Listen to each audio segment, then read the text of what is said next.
আমার বাড়ির পাশেই এই মাদক ব্যবসা সিন্ডিকেট সে পরিচালনা করে। এখানে রাতের গভীরে বিভিন্ন জায়গা থেকে, বিভিন্ন এলাকা থেকে ডাকাত, চোর ডাকাতরা এখানে তার সাথে সঙ্গ দেয়। এটা হলো আমাদের এলাকার পঞ্চায়েত বাড়ি, ঠিক আছে। মুরব্বী আতা করে তারা, তার বাপের নাম হলো মুশফিকুর রহমান ইনুস, আমাদের দুই সমাজের দুই মসজিদের সভাপতি। আর তার নাম হলো মিজানুর রহমান পলাশ। তার ভাই আছে তার সাথে মুকিদুর রহমান, ঠিক আছে। তারা এই সংঘবদ্ধ চালায়। তো হঠাৎ একদিন আমার বোনের মোটর চুরি করে নেওয়া যায়, তখন আমি জিজ্ঞাসাবাদ করি বা জিজ্ঞাসাবাদ করতে যাই, অনেক কিছু বাইরে আসে এখান থেকে। বা এখানে মাদ্রাসার এখানে একটা রোড ডাকাতি হয়। রোড ডাকাতি হওয়ার পরে আমাদের মাধবপুর থানার ওসি মামুন স্যার আমার এটার এই আসামি ধরে দিতে বলে, যে এলাকায় আছে। তখন দুইটা আসামি আমি ধরেও দিই।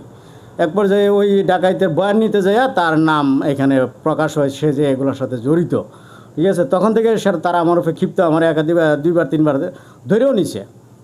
এরা বাড়িতে নিয়ে এখানে ধরাইছে, উঠাইছে, বয়াইছে। তখন এক পর্যায়ে বাধা দিতে দিতে ইদানিং আমি চিন্তা করলাম যে ছেলে মেয়েরাও, আমার মেয়ে আছে, 4টা ছেলে আছে, একটা 3টা মেয়ে আমার মিলে চাকরি করে, আমার ওয়াইফও মিলে চাকরি করে। আইতে যাইতে রাস্তাঘাটে ওদেরকে বাধা দেয় একাধিকবার। আমি প্রতিবাদ করলেই তারা আমার বাড়িতে লাঠি সোটা লইয়া, দাও হামার লইয়া আইয়া বাড়ি ঘর ভেঙে লইতো।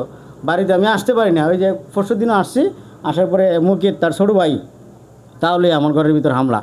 এই যে আমার এটা এটা হলো আমার বোনের ঘর, আমার বোনের ঘরে এত তছনছ করে গেছে। এই আসসালামু আলাইকুম। আমি আপনার কাছে সই বিচার চাই। তার কারণে আমার ছেলে মেয়েরও লেখাপড়া করে তাই না, সের বাপের অত্যাচারে আমার ঘর বাড়ি সব ভাঙচুং হয়ে যায়। পরে প্রতি আমি গ্রামের বাড়িতে আইছি, আমার ছেলেটারও তারা এইরকমই দেহে। আর আমি আর কত সহ্য করুম বাবা। কলমদর পঞ্চায়েত, শের ছেলে ইনুস, বুঝছনি। আর শের ইনুসের ছেলে হইল তোমার পলাশ।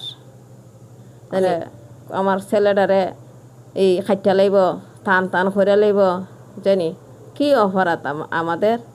আমি অবজেকশন নিয়েছি, এরারে জিগাইলে কুচি কুচি করে লাইব। আচ্ছা।